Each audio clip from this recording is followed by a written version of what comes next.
Welcome, welcome, everyone. Thank you so much for joining us for the benefits of recovery housing for parolees. This is a training that was sponsored by Ohio Mental Health and Addiction Services. They provided a grant to Ohio Recovery Housing, making this training absolutely free to you guys. So, thank you also to Ohio Recovery Housing who put this training together for you guys.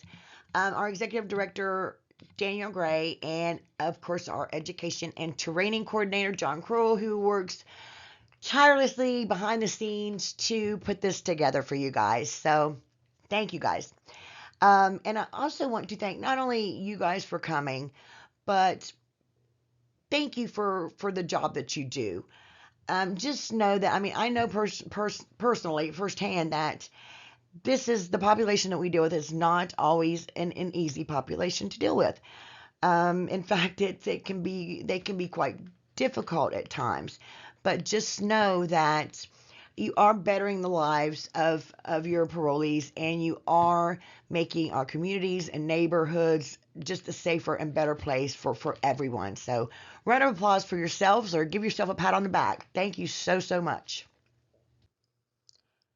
I am your host, Angie Regan. I am the founder and director of Welcome Home SIS. SIS stands for not only our sisters in Christ, but it's also an acronym for System Impacted Survivors. The system referring to the criminal justice system. Our transitional housing and reentry program is the first and only one of its kind in the state of Ohio to focus on the gender specific needs of females post incarceration. And we're also a level 2 recovery house. So, what is a level 2 recovery house? How many levels are there? What is a recovery house? And what are these needs that are gender specific to women? And more importantly, what are the benefits of recovery housing for your parolees? So, for the first 20 minutes, we're going to talk about what exactly a recovery house is. We'll talk about the different levels and the basic fundamentals of a recovery house. For the next 20 to 30 minutes, I will explain a little bit about our program, the Welcome Home SIS program, and talk about what exactly these needs that are gender specific to women are. And it just so happens that these needs that these women have in reentry and post incarceration are exactly the benefits that are offered by Ohio Recovery Housing, or a recovery house. Okay, so what is a recovery house? Well, our sponsor, OMAS, the Ohio Mental Health and Addiction Services, defines it as, or they say there are four critical or key factors in a recovery house. So first of all, it's drug and alcohol free right off the bat, right? And then secondly, it's resident. The length of stay is resident driven, meaning there's no set time period for the amount of time that these residents can stay in our house. It could be some residents may be progressing, as early as 90 days and be ready to reenter society, while others may take a little longer, and that's okay.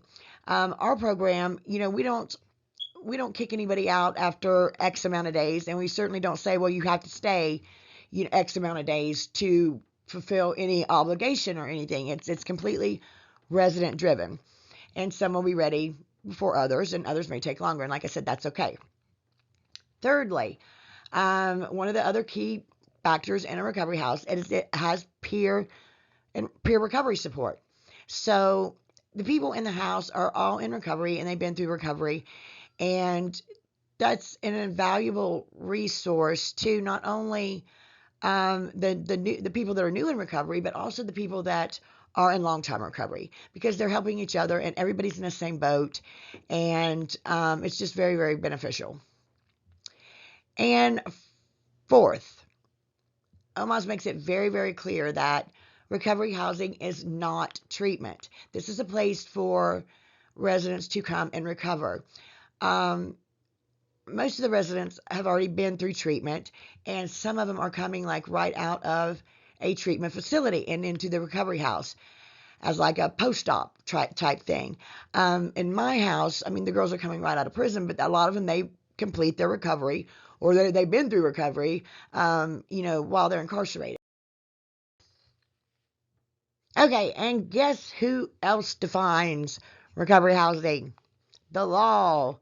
The Ohio Revised Code defines recovery housing as basically housing for people who are in recovery from drugs and or alcohol, and it's a drug and alcohol-free living environment, and it provides peer support, and also another thing that is in this definition is it also provides resources for or referrals to outside resources.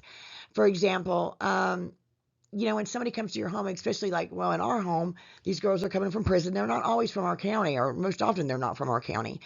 And they need to know, like, where the NA and AA meetings are. They need to know maybe where the churches are. They need to know, some support, some stable, sober support outside of the house that's within the community. The National Alliance of Recovery Residences is a national organization that basically sets the standards for all recovery houses in the country.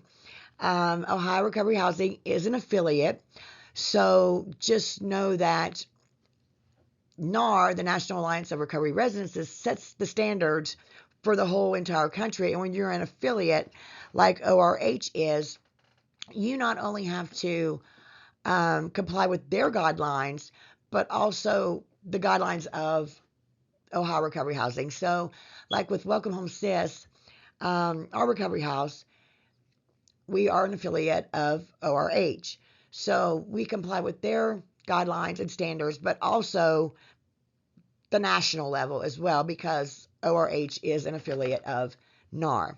So, and NAR defines recovery housing as sober, safe, healthy living environment that is dedicated to promoting recovery from alcohol, drugs, and other associated problems. And we all know that, in a recovery house, we often have these co-occurring mental illnesses or mental, disorders that they go hand in hand. So not only does NAR set the standards for recovery houses, but they have also established different levels of recovery housing.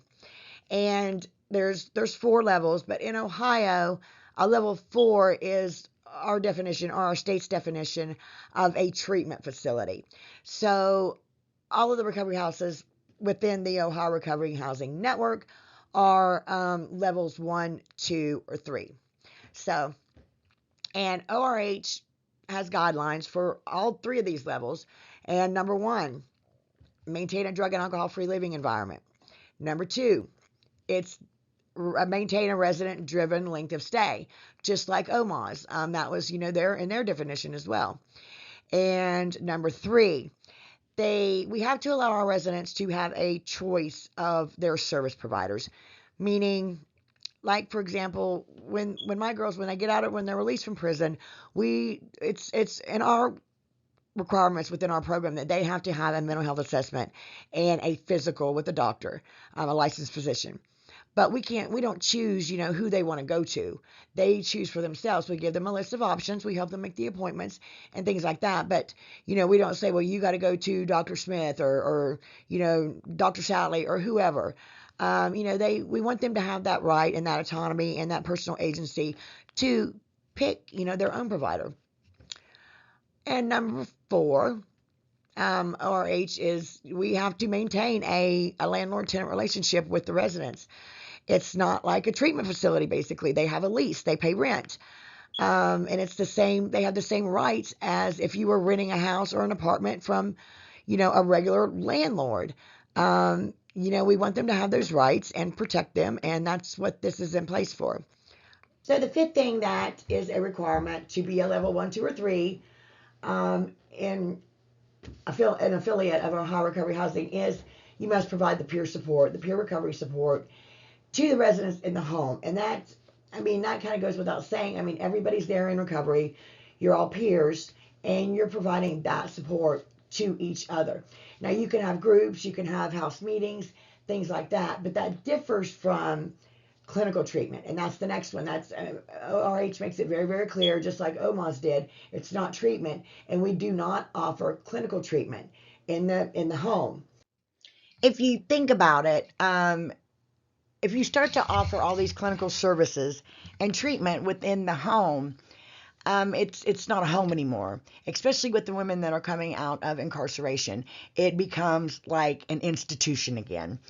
We want to get them out in the community. We want to get them, reintegrated and, a successful reentry. We want them to be productive members of their communities, and we want them to meet people in the community. So yeah, we got to get them out of the house. We don't want to, offer treatment and things in the house, because then it's like I said, it's institution. So what do we see right off the bat, guys, that all four of these definitions have in common? They offer a drug and alcohol free living environment, right? And also, if you look, OMAS and Ohio Recovery Housing, ORH, have another thing in common. Recovery house is not treatment. Recovery housing is not treatment, and we do not offer clinical treatment in the home, because, like I just said, it starts to be like an institution. And ORH also took the additional step of adding these two stipulations for level 1, 2, and 3, that we have to allow our residents to have a free choice of who their healthcare or service providers are, and we have to maintain that landlord-tenant relationship, and that's for the protection of our residents. Okay, so now let's talk about the different levels. And like I said earlier, NAR has established 4 levels, which in Ohio, level 4 is a treatment facility, and they are more than welcome to take advantage of the services that Ohio Recovery Housing offers, like the trainings and support and things like that. But they are not certified by Ohio Recovery Housing. They are certified by OMAS.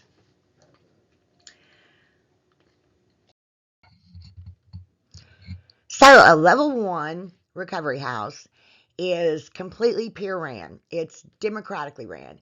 They vote on things. They elect their officials, if you will. They have a president in most cases, maybe a vice president, a secretary, a treasurer, and everything is voted on. It's completely ran by the house. There's no paid staff at all. And the most common type of a level 1 recovery house is an Oxford house. So level 2s are, I believe, probably the most common within Ohio Recovery Housing, or recovery houses. Um, they have at least one paid staff member, which is usually like a house manager, and this house manager may or may not live on the property. And this is, it's peer ran, but they are overseen. It's not democratic. They're overseen, the governing or the rules and regulations and things like that are overseen by normally like the organization. For example, Welcome Home SIS is a level 2 recovery house. We have a house manager, but she complies with the policies and procedures of the organization that were already set in place for her. And it's important to recognize that level 2s are often referred to as sober living. And sober living is not a recovery house. They most often have the same policies and procedures in place, but they do not have to. For example, we have recovery plans, and we have, accountability procedures when those recovery plans are not implemented. We promote community and family within the home, and we have resident rights. And we also have a drug and alcohol free living environment, but sober livings are not mandated or required, or they're not checked basically to make sure that these things are in place. Okay, so a level 3, this is where you start to kind of get on the more clinical side of it. It's not clinical treatment, but it has a full staff, or not necessarily full staff, but it is supervised 24/7, whereas level 1 is no supervision, it's just peer ran. Level 2 is just monitored by a house manager or a senior resident. But level 3 is they have a staff there that there is there all of the time. You still have your peer support, of course, because that is a requirement of any level in Ohio recovery housing, but you also have some more professionals that maybe are credentialed that come in and offer life skill classes, if you will. A couple other things that differentiate a level 3 from level 1 and level 2 are that level 3s are required to have a weekly schedule of activities.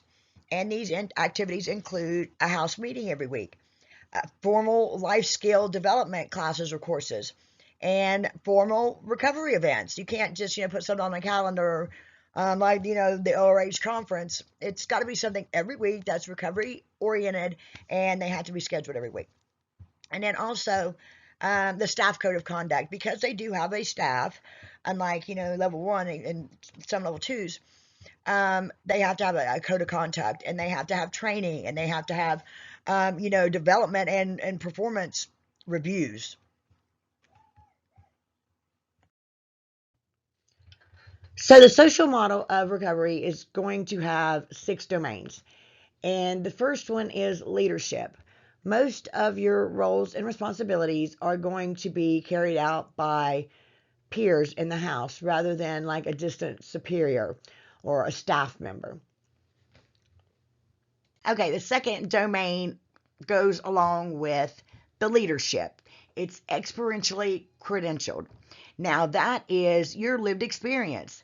You have the experience of being in recovery or, suffering from a substance misuse issue. And, that is your credential right there. And, when we start to get into the level 3s, we start to introduce more staff and more credentialed professionals. But the peer support is still there. And that peer support goes, I'm going to say a little bit further than somebody with degrees, especially like in our case, we're also a reentry program, and I'm a person in long-term recovery, and I have multiple degrees, and I can speak to somebody that's, on the recovery level. But as far as being to prison, I've never been there. I've been incarcerated, but not actually in prison. And it goes a long way with gaining respect and having that authority and, that lived experience. They don't want me to come in and tell them what to do and how to do things when, I've never been through exactly what they've been through. I mean, I've been through the drugs and alcohol and the recovery and incarceration, but never the prison experience. And so, I had to get somebody in there that had been to prison. And this is where kind of the first domain comes into play again, promoting from within. We want to promote from within. We want to give these girls jobs because it's hard to find them employment anyway. But we want somebody, as a house manager, as the senior resident, as a marketing person, somebody that has been there, done that, and that they can relate to. Up just a minute. I don't want you guys looking at the same boring slide or just one slide. So the third domain is governance, and this is your boundaries, how you enforce these boundaries. And I wanted to take a minute to go over, and there's also your policies and procedures. And while we're on this, I wanted to talk about just a second about the policies that are required by ORH to be certified as, an affiliate. So first of all, you have to have the resident application, the resident agreement, and a statement of the resident's rights. And all of these have to be in your manual, and your manual has to be in the common area where all the residents have access to it, and they have to know where it's at. They have to know that, they can get to this if there's anything that they need to look up or want to know. And then the policies that have to be in there, we have to have a grievance policy. If your resident has an issue, who do they go to? I mean, what does the protocol look like for that? If they have a problem, do they go to the house manager? Do they go to somebody else, or what does that look like? Medication policy. Is medication self-administered? Do you not allow medication? What about narcotics? All of that has to be in your policies. And the drug testing policy. Is drug testing random? Is it given like on a certain day? And what happens if somebody refuses? So that's a policy that we definitely need in there. The good neighbor policy. We want to be good neighbors. We don't want our neighbors saying, well, there's those people in recovery, that are on drugs and alcohol coming into our neighborhood and messing up, and going to the city council meeting or something, complaining about us. We want to have a policy in place where we can be good neighbors. So if our neighbors are complaining about something, there's a protocol and there's a procedure to follow, for that. So, and we actually don't have any neighbors where we are. We have a couple, but they're way off, and it's a good thing because we have a rooster, and he's pretty loud. But actually, the goose is much louder. Okay, emergency policy. What happens when there's an emergency? When we have a pipe bust, do you call 911? Well, no. It's certain certain things constitute an emergency where you would call 911, like a life-threatening situation, or a suicide attempt, or something, or drugs. Somebody's something like that. But I mean, a plumbing emergency, call me, or call a plumber. Communicable disease policy. That's just basically, we wash our hands. Everybody's living together in the same house. I can't tell Sally that Sue has the flu. I just want to respect her, the confidentiality of that. Just with good hygiene, let's just wash our hands, because you might not know when somebody has the flu or COVID or whatever. And then the Rittenhouse rules. We have to have the rules, which are over there to the left. Those are just some examples of rules. Curfew, no visitors after a certain time or whatever. Where do you guys smoke? Chores. Chores is a big one with ORH. They want to make sure that there's a chore chart and everybody's doing the chores and they're completed. And signing in and out. Some of these are just, the preference of the organization. And then the noise, and we have a language policy or rule where, we don't want anybody cussing. We want you to act like ladies, and, and respect Christ, and be Christ-like, basically. And let's see what else. The policy on paid work agreements. Obviously, coming out of prison, a lot of these girls, they don't have any money. But there is a charge and a fee for most recovery programs and houses. They don't live there for free. It's a hand up, not a handout. So if they don't have a job or have money to pay, then they enter into a paid work agreement, and we will find something for them to do. Most of the time, with me anyway, it's just administrative task. It's busy work, actually, which I like to keep them busy. Idle hands are the devil's workshop. But something to do. You can't sit around and do nothing. You got to pay your rent. You got to earn your keep, I guess, so to speak. And yeah, so there's a policy on that. We have to pay a minimum wage, which we don't want to pay them, not anything less anyway. Which most of the time I give them a lot more than minimum wage. And like I said, it's busy work, but we keep them busy, and that's pays for their rent, so to speak.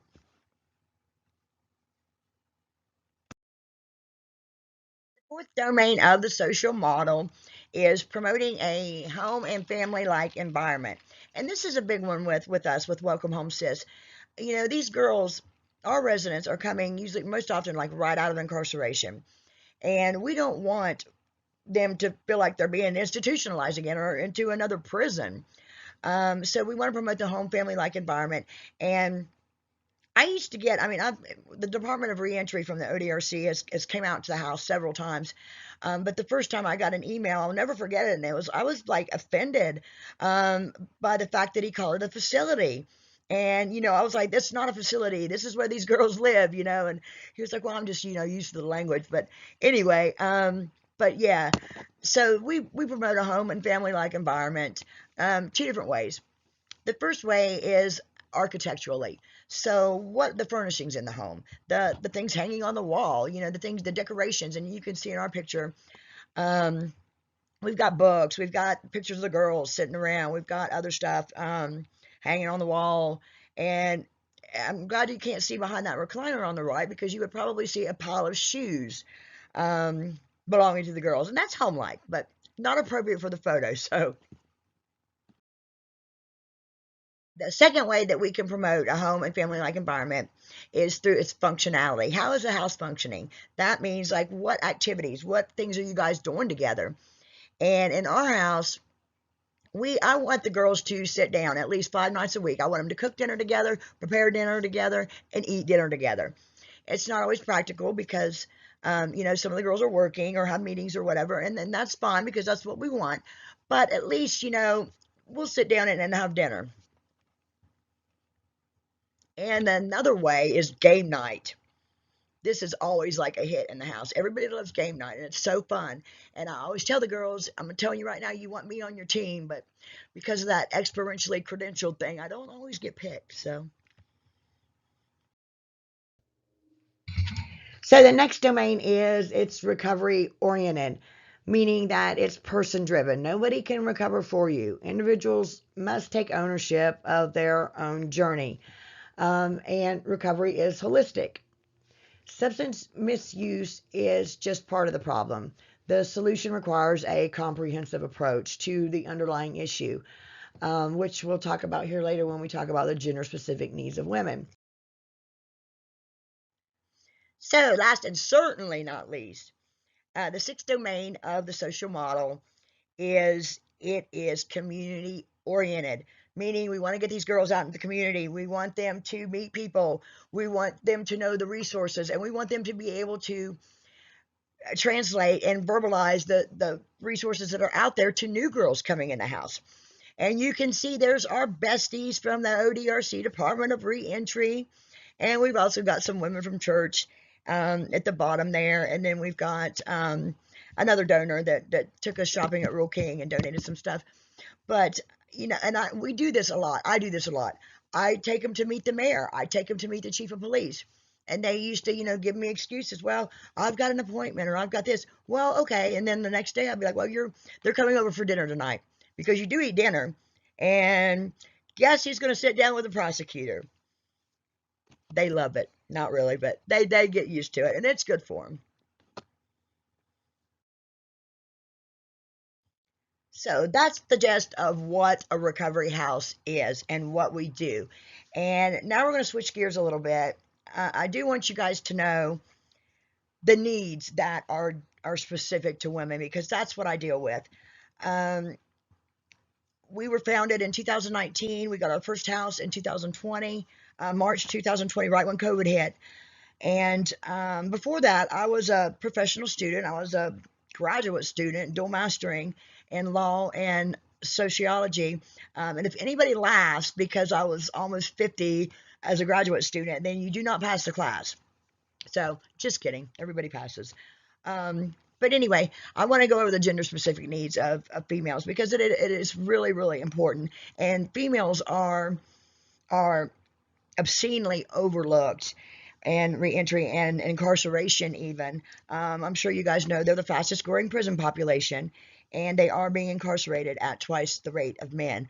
And they do take a different route to prison, which is why they need a different way of reentering society, or we need to focus on these needs that they have when they are reentering society. It's very, very crucial. So you guys can read over this slide later. You guys will all get a copy of the PowerPoints, but I want to move on for the sake of time. Very, very briefly, I want to touch on the physical health. These are needs that are gender specific to women. Women released from prison, they often have multiple health issues compared to their male counterparts. Not that men aren't sick when they get out of prison. And so when we're talking about this, just know that it's not that men don't suffer from the same things, but it's more prevalent in women. So women have more STDs. They have Hep C is a big one. They just and they're hospitalized more often than men. So we need to focus on their physical health. And also, when they're in prison, they don't eat right. They don't have healthy meals, and that's where the Get Fresh Garden comes into play. But they don't exercise. They don't. Their health is often in very, very poor. They're in very, very poor health when they come to us most often. High carb, low protein diet that will take a toll on your body in itself. Moving on to mental health. More than half of the female inmates in Ohio and in Ohio prisons are on the mental health caseload. And when I say caseload, I mean they're actually receiving medication for it. A lot of girls don't want to be on the caseload because it's a hassle and it's another click, if you will. But that's compared to only 17% of the men. Now, we only have 3,000 or sorry, 5,000 women, but we have 3 prisons for women in Ohio compared to what's like 24 for men. So only a small percentage of men are reporting this mental illness or disorder, whereas over half of all the women are. And most of these women, they come to us, if they don't go into prison with one mental disorder, they come out with at least one, in my experience. And most of the women go into prison with a mental disorder, and it's often exacerbated by the prison experience.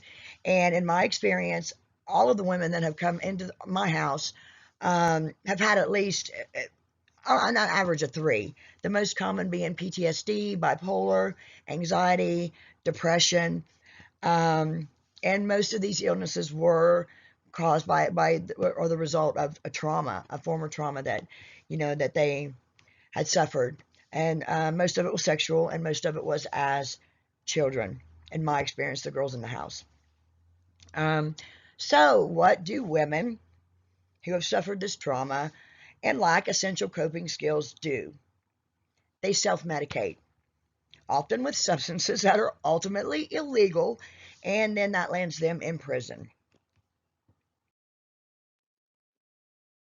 Issues with substances go hand in hand with mental health. You're not going to be addicted to drugs without having a mental illness in most cases. And you're not going to be addicted to drugs without it having some repercussions on your physical health. All of these go hand in hand.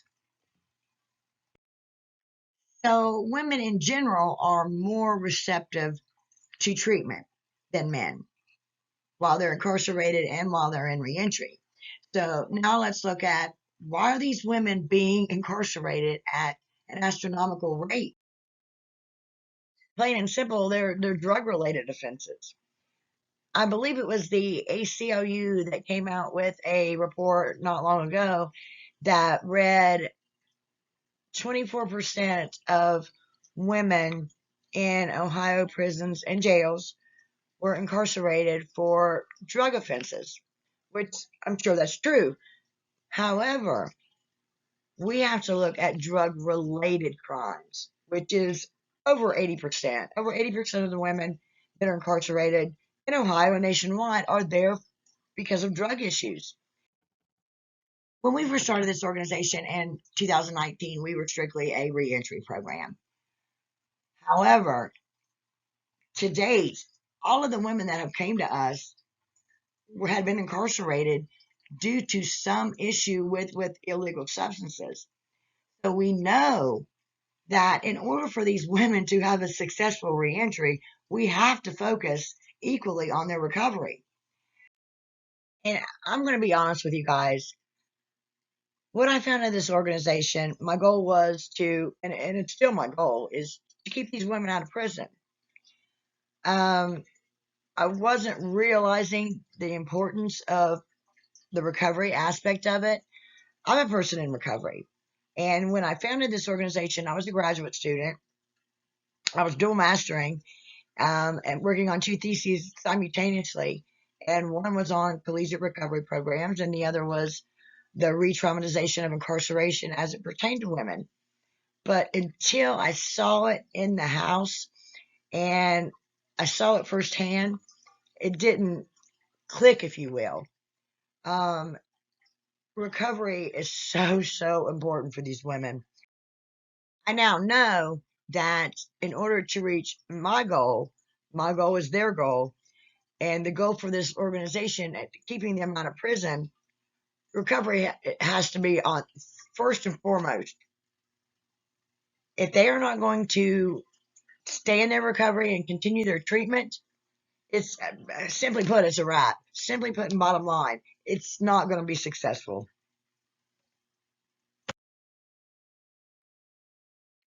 So, what is the key to, or the foundation of every and all successful reentries? If you think about it, all productive, law-abiding citizens have this one thing in common. It's a safe, stable living environment. And Housing is key. I mean, I said that, recovery is first and foremost, but without the housing, you can't focus on the recovery. The reason that this is gender specific to women is, well, persons in reentry, both male and female, are going to be 12% more likely to face homelessness than your average person or the general public. But women are extremely vulnerable to being homeless, and they're 35% more likely than their male counterparts that are in reentry. And one of the reasons is, if you think about this now, when men are incarcerated, they have a woman on the outside who is attempting to hold the family structure together, whether it be their wife, their girlfriend, the mother of their child, or even their own mother. There's somewhere that he can go most often when he's released. When women are incarcerated, the men in their lives are not as likely to stick around, leaving them homeless. Or they can go back to the streets, they can go back to that pimp, they can go back to that drug dealer, they can go back to that abusive situation, that abusive relationship. They can go back to that same situation that landed them where they are now. But we want to stop that cycle. So we want to offer them a safe, stable living environment.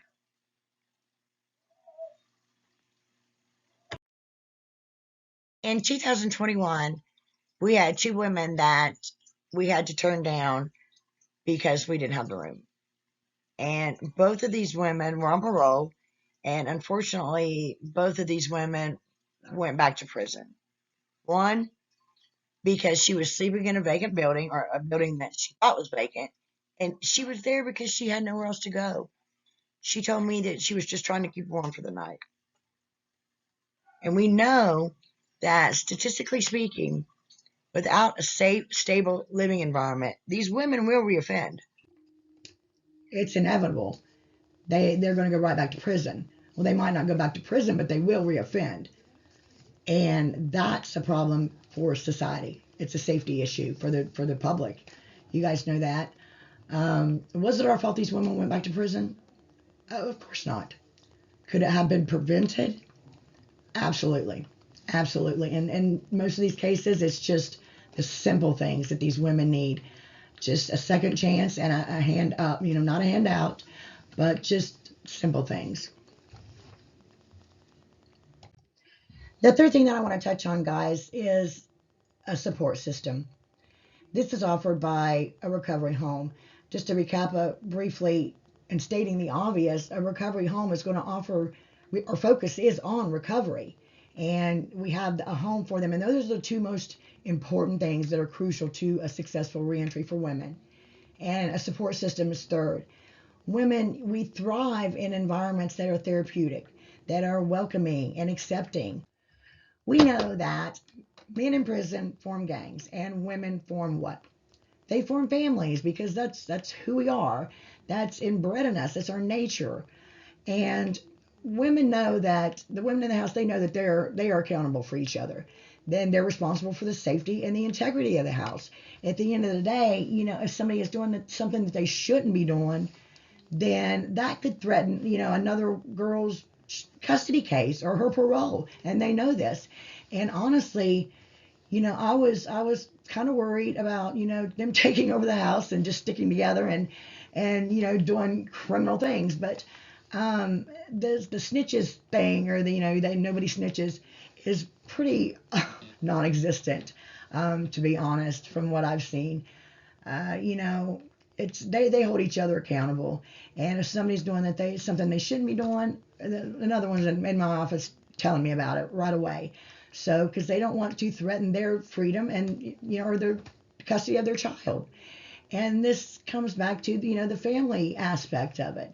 And a lot of these women, they don't have families on the outside. And research tells us this, but I mean, in my experience, there's only been two women that we have housed that had a parent that could be considered a source of support or a positive support system.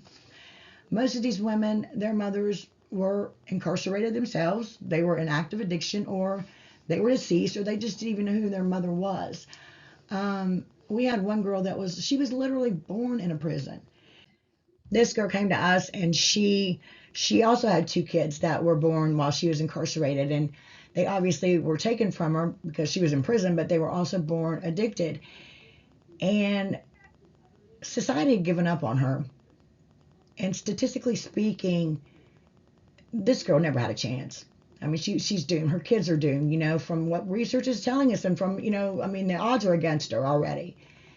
But, she just needed a chance. She just needed a little help. She came to us. We took her to church, and we enrolled her in college, and she's working on 2 bachelor degrees, and she's doing well now. But this is the prime example of her mother being incarcerated, her kids now being incarcerated. This is the prime example of generational trauma that incarceration is causing. The cycle of trauma, addiction, incarceration. I mean, it's very, very vicious, and unless we can break it, then they don't have a chance. So next, I want to show you guys just a brief video. It's about 3 minutes long. It's a testimony from one of our residents, and her story is really not unlike all of the other women that come to us. She was in foster care. She doesn't know who her mother is or was, but luckily, she came to us, and she's doing really well, and her kids now are doing really well, and they stayed with us for a while. But so after this video, I just want to kind of briefly recap on all the benefits, and I'll see you guys in a second. I learned about Welcome Home SIS from somebody else that I was in prison with, and I corresponded with Angie back and forth through emails. It was the general idea that that's where I was going to go, was Welcome Home SIS. Well, then without notice, the county picked me up and took me back to Franklin County Jail. They released me the next day on a bond. And I was freaking out, calling Angie. I couldn't get a hold of her. I was leaving voicemails, because I was afraid. I didn't know where I was going to go, whether I was going to have to go back to the dope boy or not. Thankfully, Angie answered the phone. She came and got me. She picked me up and brought me here to Byesville. My life slowly got better every day since then. Slowly I gained confidence back and, began to believe in myself a little bit more every day. By being there and having that support system, I didn't have anything. I didn't have a toothbrush. I didn't have a place to lay, food, anything. And she made sure everything was taken care of. So I'm extremely grateful to Welcome Home SIS and everything that they've done for me. I continue, to do the things I do every day because of the foundation that Welcome Home SIS gave me. If I wouldn't have had that, who knows, I could be turning tricks for $10 worth of dope, nowhere to lay my head at night. But Angie was there, and she cared, and she helped me. And today, it might not be a lot for some people, but it's a lot for me. I have my own apartment. I pay my own bills every month. I have a car that I paid for. I see my kids every week. I get them on the weekends. I work a full-time job, and it's rewarding to know, I did that for myself, but with the help of Welcome Home SIS, because without that foundation or, just having her number to call somebody to come and get me, I could be dead right now. I could have overdosed and from a relapse, and I maybe wouldn't have found my way back. So I just wanted to take this time to say thank you to Welcome Home SIS and everybody that's helped me.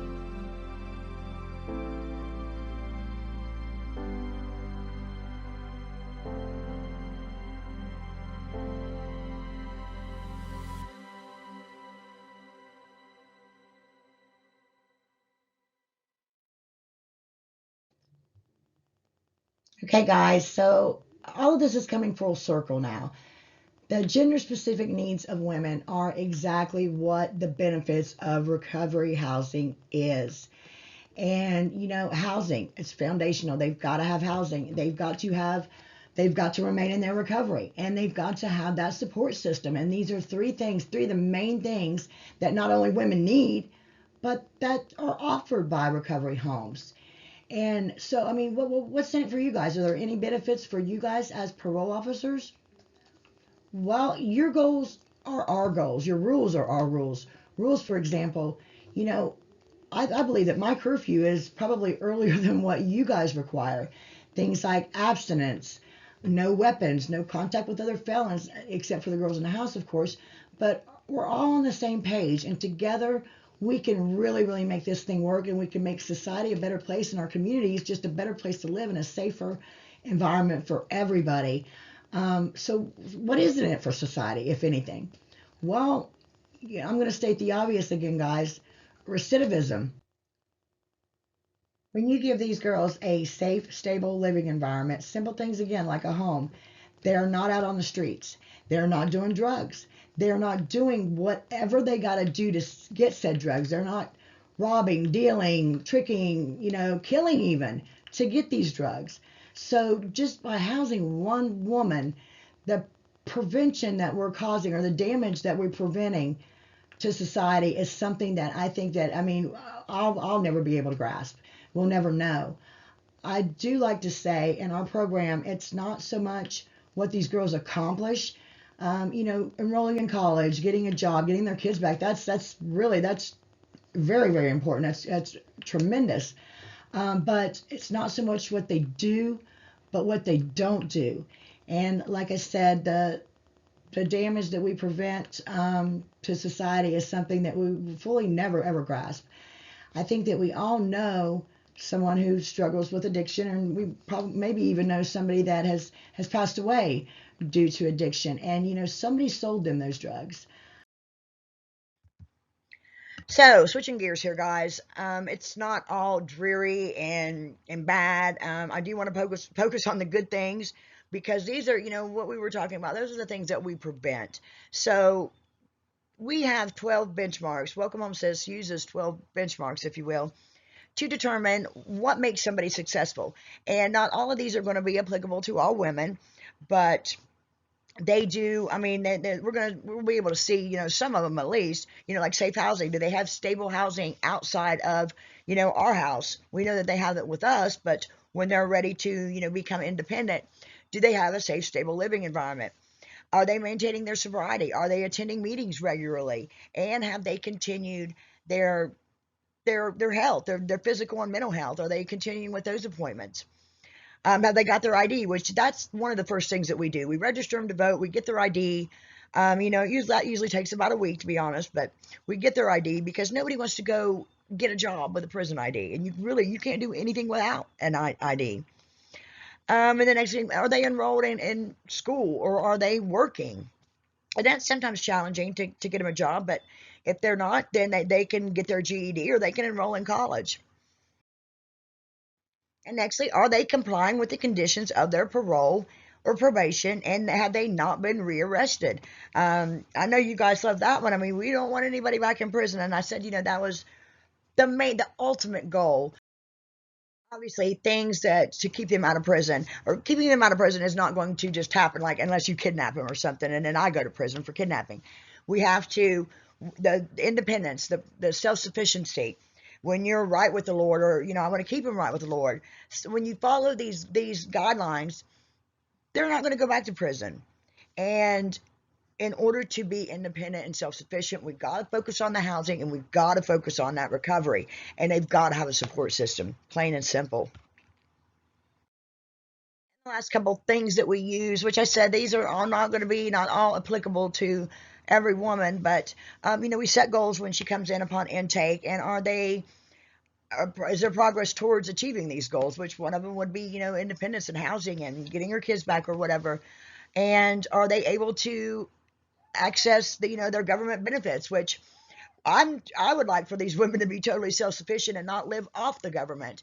But when they're first released, it's something that's it's a given. We know we have to do that. They have to get their medical. They have to get their food stamps. The goal ultimately is to get them off the food stamps, period. They're learning to grow fresh fruits and vegetables and eat healthy, and we don't need them getting food stamps. The medical, like I said, I mean, they have to have the medical. Very, very quickly, before I turn it over to Perry, or before you guys go for like a short break, I want to go over the outcomes very, very quickly again. For March 2020 is when we got our house, and our first house, and we only have one. We just upgraded or moved into a bigger house. Till now, we have housed 30 women, 10 children. 15 of those women became employed, which 3 of them enrolled in school. 6 of them were disabled where they couldn't work, and only one of them recidivated. And she just went back to prison, and believe it or not, it was for because she just didn't check in with her parole officer. She was only there 2 weeks, but she just bounced, and yeah, she just didn't even check in. So, and I really hate it. But other than that, because the number's so low, I really can't say like a 0 recidivism or a 80% or success rate, because then you still got, you know what I mean. But anyway, 3 have relapsed, and only 1 has recidivated and went back to prison. And I think that's pretty substantial. So thank you guys for your time, and thank you guys for paying attention and staying awake. And thank you most of all for what you do for your job, and thank you for your partnership, guys. God bless you guys.